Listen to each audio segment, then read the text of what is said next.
दोस्तों, क्या आप कभी सोच सकते हैं कि भारतीय वैज्ञानिकों को चैलेंज करना किसी के लिए कितना बड़ा रिस्क हो सकता है? रूस, जर्मनी और अमेरिका जैसे देश भारतीय वैज्ञानिकों को बहुत हल्के में ले रहे थे। इन्हें अपनी तकनीक पर इतना घमंड था कि ये भारत से दुश्मनी मोल लेने को तैयार हो गए थे। लेकिन भारतीय वैज्ञानिकों ने ऐसा झटका दिया कि उनकी आने वाली पीढ़ियां भी याद रखेंगी।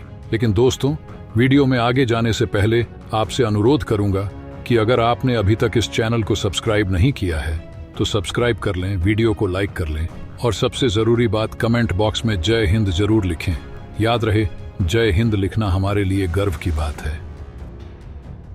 दोस्तों, अगर आप थोड़ी सी रिसर्च करेंगे तो पाएंगे कि जो देश सबसे ताकतवर और महाशक्तिशाली हैं, उनके पास सबसे एडवांस और खतरनाक हथियार हैं, और वो है फाइटर जेट। जिस देश के पास सबसे उन्नत तकनीक और एडवांस जनरेशन वाले फाइटर जेट्स हैं, उसकी हवाई ताकत उतनी ही ज्यादा मजबूत होती है, क्योंकि आने वाले समय में युद्ध जमीन पर नहीं बल्कि हवा में लड़े जाएंगे।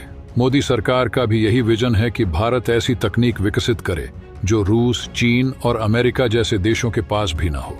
इसी वजह से भारत ने अपने तेजस फाइटर जेट का उत्पादन बहुत तेजी से बढ़ा दिया है और साथ ही तेजस मार्क 2 पर भी सरकार पूरा ध्यान दे रही है। दोस्तों, एक और फाइटर जेट है जो 5वीं पीढ़ी का है, जिसका नाम है एमका, यानी एडवांस मीडियम कॉम्बैट एयरक्राफ्ट।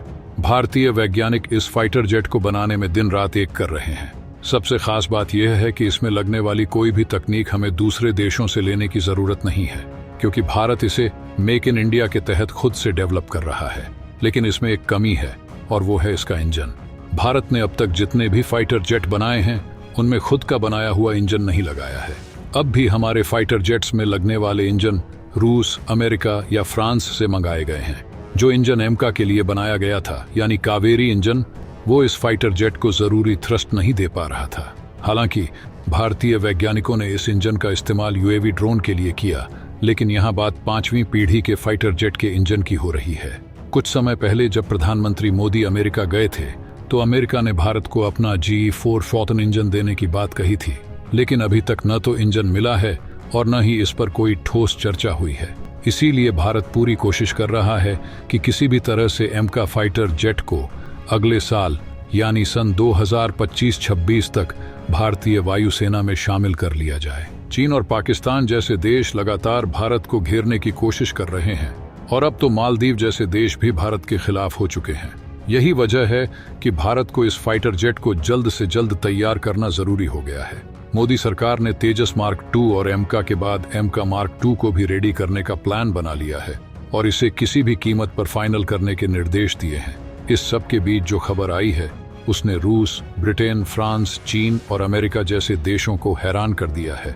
इस खबर के बाद ये सारे देश भारत को अपनी तकनीक देने के लिए भारत की तरफ भागने लगे हैं। एमका फाइटर जेट को लेकर एक बड़ी खबर सामने आई है। डीआरडीओ ने फाइनल अप्रूवल और बजट के लिए कैबिनेट कमिटी ऑन सिक्योरिटी को प्रपोजल भेजा है।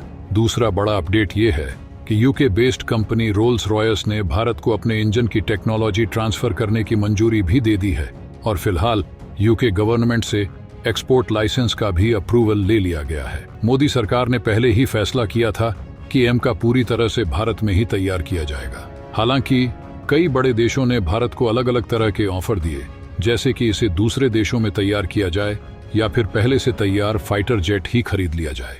लेकिन भारत ने मेक इन इंडिया के तहत इसे अपने ही देश में बनाने का फैसला किया और इसी पर भारत अड्डा हुआ है।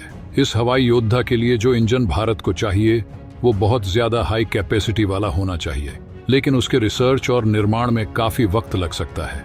इसलिए पीएम मोदी ने इसे बुलेट की रफ्तार से तैयार करने के लिए एक्स्ट्रा सोर्सेस की मदद लेने का फैसला किया है।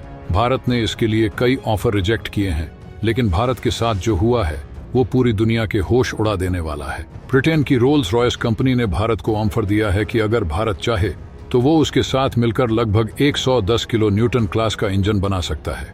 इसका निर्माण भारत में ही होगा और सबसे खास बात यह है कि इसका मालिकाना हक भारत के पास रहेगा। वहीं ब्रिटेन के बीस सिस्टम ने भारत को अपने प्रोग्राम में शामिल होने का ऑफर दिया है, जिसमें ब्रिटेन और जापान पहले से शामिल हैं। ये देश मिलकर एक 6ठी पीढ़ी का फाइटर जेट बना रहे हैं, जिसका नाम टेम्पेस्ट प्रोजेक्ट होगा।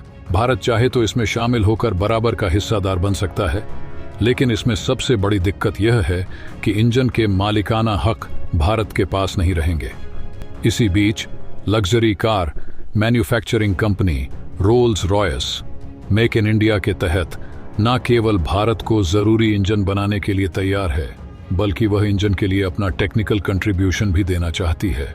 सबसे बड़ी बात तो यह है कि इस इंजन पर मालिकाना हक भारत का ही रहेगा। रोल्स रॉयस ने यह कंफर्म किया है कि उसे इंडिया को कमांड इंजन टेक्नोलॉजी ट्रांसफर करने के लिए यूके गवर्नमेंट से अप्रूवल मिल चुका है। इतना ही नहीं, जब ब्रिटेन भारत की तरफ इतना आकर्षित हो रहा है तो फिर अमेरिका कैसे पीछे रहता। अमेरिकन कंपनी जनरल इलेक्ट्रिक भी अमेरिका सरकार के पास एक्सपोर्ट लाइसेंस के लिए रिक्वेस्ट कर चुकी है, क्योंकि वह भारत के एमका प्रोग्राम के लिए कॉम्बैट इंजन के जॉइंट डेवलपमेंट को फंडिंग करना चाहती है। मतलब दुनिया के टॉप डिफेंस प्लेयर्स भारत को अपना इंजन देने के लिए आपस में मुकाबला कर रहे हैं। दोस्तों, ये सारे ऑफर ये बताते हैं कि मोदी सरकार की देश नीति कितनी सफल हो रही है कि इतने बड़े बड़े देश भी भारत के साथ काम करने के लिए उत्सुक हैं। वैसे आपको क्या लगता है, भारत को अमेरिका की जनरल इलेक्ट्रिक और ब्रिटेन की रोल्स रॉयस में से किस कंपनी का चयन करना चाहिए?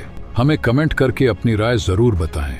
इसके अलावा एमका के लिए एक और बड़ी खबर इंडियन पार्लियामेंट की स्टैंडिंग कमेटी से आई है, जिसने भारतीय वायुसेना के लिए फाइटर जेट्स की कमी को लेकर चिंता जताई है।